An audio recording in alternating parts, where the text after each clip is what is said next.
किसी काव्य को पढ़ते, लिखते या सुनते समय हमारे हृदय में जो भाव उत्पन्न होता है और जो आनंद हमें प्राप्त होता है उसी को क्या कहते हैं? रस कहते हैं। और रस को पढ़ने से पहले हम रस के अवयव पढ़ते हैं। रस के अवयव, अवयव कहते हैं भाग को। कौन कौन से आपके भाग होते हैं रस के? देखो, ये हम क्यों पढ़ते हैं? जैसे आपके एग्जाम में क्वेश्चन आ जाता है, मान लो आपको 2 पंक्तियां दी हुई हैं और उन पंक्तियों में पूछ लिया जाता है कि इसमें इसका स्थायी भाव क्या है, इसमें इसका आश्रय आलंबन क्या है, विषय आलंबन क्या है, भाग भाग, ठीक है। तो ये जब इस तरह का क्वेश्चन आता है तो आपको पहले पता होना चाहिए कि आश्रय आलंबन क्या है, विषय आलंबन क्या है, तभी आप जान पाएंगे। तो वही हम यहाँ पे पढ़ रहे हैं कि रस के जो भाग हैं वो क्या क्या हैं। तो रस के भाग आपके 4 होते हैं। एक होता है स्थायी भाव, एक होता है विभाव,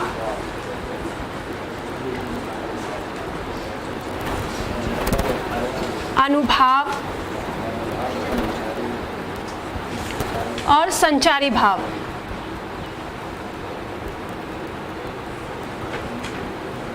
एक फैक्ट का इसमें आपको क्वेश्चन बता देती हूँ जो आपके एग्जाम में पूछा जाता है कि संचारी भाव को अन्य किस नाम से पुकारा जाता है, तो इसका दूसरा नाम है व्यभिचारी भाव।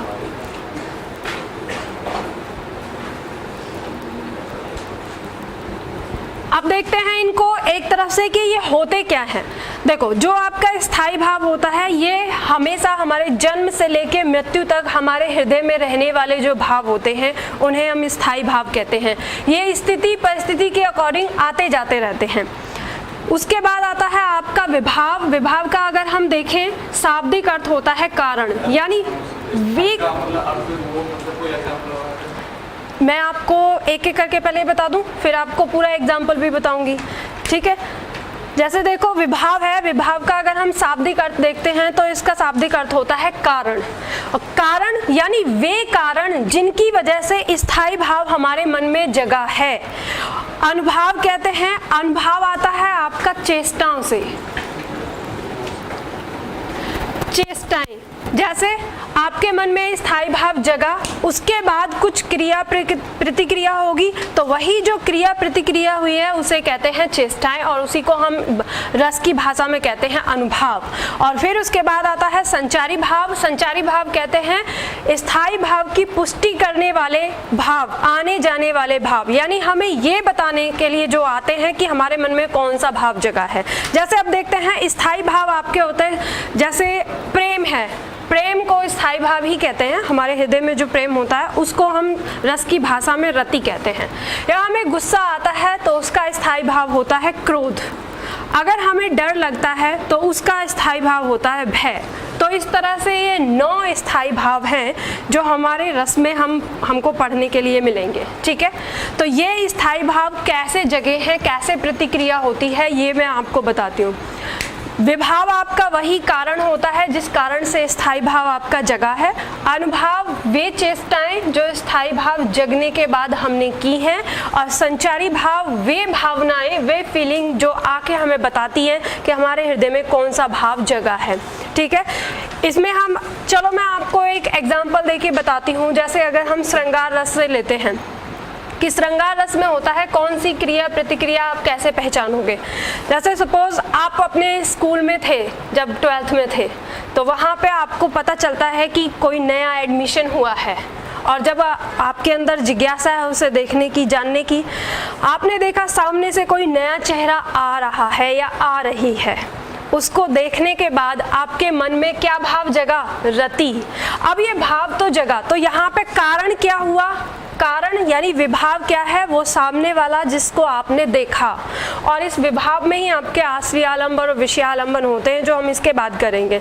तो आपने उसको देखा, यही था कारण, उसकी वजह से आपके मन में रति का भाव जगा। और जब रति का भाव जगा तो ऑब्वियसली चेष्टाएं होंगी, और चेष्टा ये हुई कि जब वो पास से गुजरे तो आपने कहा वेलकम, या अच्छे लग रहे हो।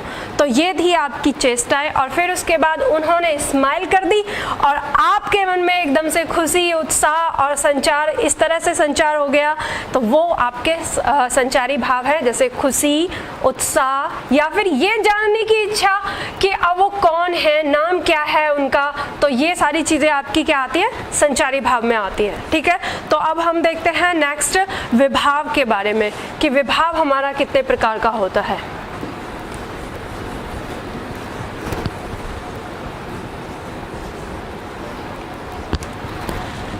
विभाव हमारा दो प्रकार का होता है, आलंबन और उद्दीपन। आलंबन में आपका सजीव आता है, जो सजीव लोग होते हैं आलिंबन में वही आते हैं। आलंबन आपका दो प्रकार का होता है, एक होता है आश्रय आलंबन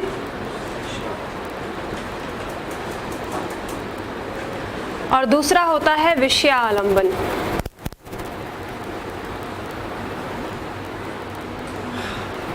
आश्रय आलंबन आपका वो होता है, वो व्यक्ति जिसके मन में भाव जगा है, और विषय आलंबन वो होता है जिसके कारण या जिसके प्रति मन में भाव जगा है, उसे विषय आलंबन कहते हैं। और उद्दीपन में आपका आता है निर्जीव। निर्जीव में वे स्थिति, परिस्थिति, वस्तुएं जिनके कारण हमें हमारे मन में भाव जगता है। जैसे मान लो आप यहाँ पे आ गए पढ़ने के लिए और आप अपने साथी को पीछे छोड़कर आए हैं, लेकिन आप कुछ चीज़ें अपने साथ लेके आए, आपने अलमीरा खोली और एक ग्रीटिंग कार्ड आपके सामने आ गया, तो आपको क्या हो गई, स्मृति हो आई, तो वही उद्दीपन कहलाएगा। क्या? वो ग्रीटिंग कार्ड, वो वस्तु। या आप मान लो रास्ते में जा रहे हैं और वर्षा आ गई, और आपको पता ही है कि जब आप उनके साथ रहते थे तो वर्षा में भीगना दोनों को बहुत अच्छा लगता था, तो वर्षा ने क्या क्या उद्दीपन का काम किया, आपको उनकी याद आ गई, स्मृति आ गई, आपके मन में प्रेम का भाव जग गया, तो यही आपका निर्जीव में आता है। या कहीं एकांत स्थल पे जा रहे हैं जहाँ प्रकृति बहुत सुंदर है, आप वहाँ पे गए तो वहाँ पे आपके मन में भाव जग गया, तो इस तरह की स्थितियाँ, परिस्थितियाँ आपकी होती हैं। या हम श्रृंगार रस से बाहर जाएं कि श्रृंगार रस से अलग चले जाते हैं, किसी दूसरे रस में, भयानक रस में चले जाते हैं। आप रास्ते में जा रहे हैं, अंधेरा है, सुनसान रास्ता है, वहाँ कोई नहीं आता जाता आपको दिखाई दे रहा है, लेकिन आपको एक परछाई सी दिखाई देती है, तो परछाई सी क्या है, वो जो निर्जीव चीज़ है, वो स्थिति, परिस्थिति क्या कहलाएगी, उद्दीपन कहलाएगी। ठीक है, आलंबन जिसके मन में भाव जगा है, विषय आलंबन जिसके प्रति मन में भाव जगा है। यहाँ पे व्यक्ति ही होगा कोई, यानी सजीव ही होगा। ठीक है, तो हमारे पास कितने पॉइंट हो गए, एक तो स्थायी भाव हो गया, फिर उसके बाद आश्रय आलंबन, विषय आलंबन, उद्दीपन, अनुभाव और संचारी भाव। अब जब हम रस का प्रकार करेंगे तो उसमें हम हर पॉइंट को देखेंगे कि किस रस में कौन सा पॉइंट क्या है। सबसे पहले देखते हैं हम श्रृंगार रस के बारे में। देखो आपको जो सीट मिली हुई है उसमें मैंने आपको दिया हुआ है, श्रृंगार रस के बारे में देखते हैं। श्रृंगार रस कहता है कि जब किसी काव्य में किसी नायक या नायिका के परस्पर मेल मिलाप या उसके बिछोव या उसके विरह का वर्णन या किसी नायक या नायिका की सुंदरता का वर्णन जब हम करते हैं तो वो हमारा किस में आता है, श्रृंगार रस में आता है। और श्रृंगार रस का स्थायी भाव है रति। इसके साथ आपका एक फैक्ट का क्वेश्चन बनता है कि रसराज किसे कहते हैं, तो रसराज श्रृंगार रस को कहते हैं। ठीक है, देखते हैं यहाँ पे सबसे पहले जो आपका श्रृंगार रस है ये दो प्रकार का है, एक संयोग श्रृंगार रस और एक वियोग श्रृंगार रस। संयोग श्रृंगार रस जिसमें नायक या नायिका के परस्पर मेल मिलाप का वर्णन किया जाता है वो आपका क्या कहलाता है, संयोग श्रृंगार रस। इसमें इसका एग्जाम्पल देखते हैं। अच्छा, इससे पहले इसका स्थायी भाव जानते हैं। इसका स्थायी भाव होगा रति, आश्रय आलंबन होगा नायक या नायिका, लेकिन नायक या नायिका के साथ दर्शक, श्रोता, पाठक, कवि, लेखक आदि भी होते हैं, क्योंकि उनके मन में भी भाव जगता है। उसके बाद विषयालंबन, विषयालंबन होगा हमारा नायक या नायिका, कोई भी एक सजीव व्यक्ति वहां पे विषयालंबन में आएगा। उद्दीपन में हमारा आ जाएगा एकांत स्थल, वर्षा ऋतु या वे परिस्थितियां जिन परिस्थितियों की वजह से मन में भाव जग रहा है। उसके बाद आता है आपका अनुभाव। अनुभाव होता है वे क्रिया प्रतिक्रियाएं जो स्थायी भाव जगने के बाद हमने की है, जैसे आंखों का शर्म से झुक जाना, चेहरे का शर्म से लाल पड़ जाना, मुस्कुरा जाना, या और भी बहुत सारी क्रियाएं जो हमारे जैसे वर्णन आएगा उसके अकॉर्डिंग हम लिखेंगे, ठीक है। नेक्स्ट आपका आता है संचारी भाव। संचारी भाव में मेनली होता है जैसे लज्जा, जिज्ञासा, उत्सुकता, उत्साह, ये सारी चीजें आपके संचारी भाव में आती हैं। जैसे इसका एक एग्जाम्पल है, बूझत श्याम कौन तू गोरी, कहाँ रहत काकी है बेटी, देखी नहीं कबहू ब्रज खोरी। इन पंक्तियों में कौन सा रस है, ऐसे आपके एग्जाम में क्वेश्चन पूछा जाएगा। तो आप इसको कैसे पहचानेंगे, इसके भावार्थ से पहचानेंगे। और ध्यान रखना, अब गोरी से नहीं, गोरी बस गोरी कह दिया तो गोरी से पहचान लोगे, हाँ। तो गोरी तो वियोग में भी आ सकती है, ठीक है। यहाँ पे आपको इसका भावार्थ जानना है कि बूझत श्याम कौन तू गोरी, यानी जो श्याम है, कृष्ण है, वो गोरी यानी राधा से पूछ रहे हैं कि हे गोरी तुम कौन हो। कहाँ रहत काकी है बेटी, यानी कहाँ रहती हो और किसकी बेटी हो। देखी नहीं कबहू ब्रज खोरी, खोरी यहाँ पे ब्रज की गलियों से है, खोरी का मतलब होगा यानी इससे पहले मैंने तुम्हें ब्रज की गलियों में कहीं नहीं देखा। ये दृश्य उस समय का है कि जब राधा रानी पहली बार ब्रज में आई हैं और वो वहाँ पे घूम रही हैं उस गलियों में, और कृष्ण है वो भी उन गलियों में खेल रहे हैं। तो जब कृष्ण ने राधा को पहली बार देखा है तो उनके मन में एक भाव जगा है, और कौन सा भाव जगा है, रति का भाव जगा है। तो यहाँ पे कृष्ण क्या हुए, अगर मैं विभाग में पूछूं तो अरे नायक तो हैं, आश्रयालंबन, ठीक है। और विषयालंबन कौन है यहाँ, राधा, क्योंकि उनके लिए उनके मन में भाव जगा है। अच्छा, उद्दीपन क्या है, गलियों में राधा का घूमना, वही स्थिति परिस्थिति है, गलियों में राधा का घूमना। अब इसमें अनुभाव क्या होगा, अनुभाव होगा कृष्ण का राधा से जाकर पूछताछ करना, यही प्रतिक्रिया हुई। और इसमें संचारी भाव, ये संचारी भाव है, जिज्ञासा, उत्सुकता, ये इसमें संचारी भाव है।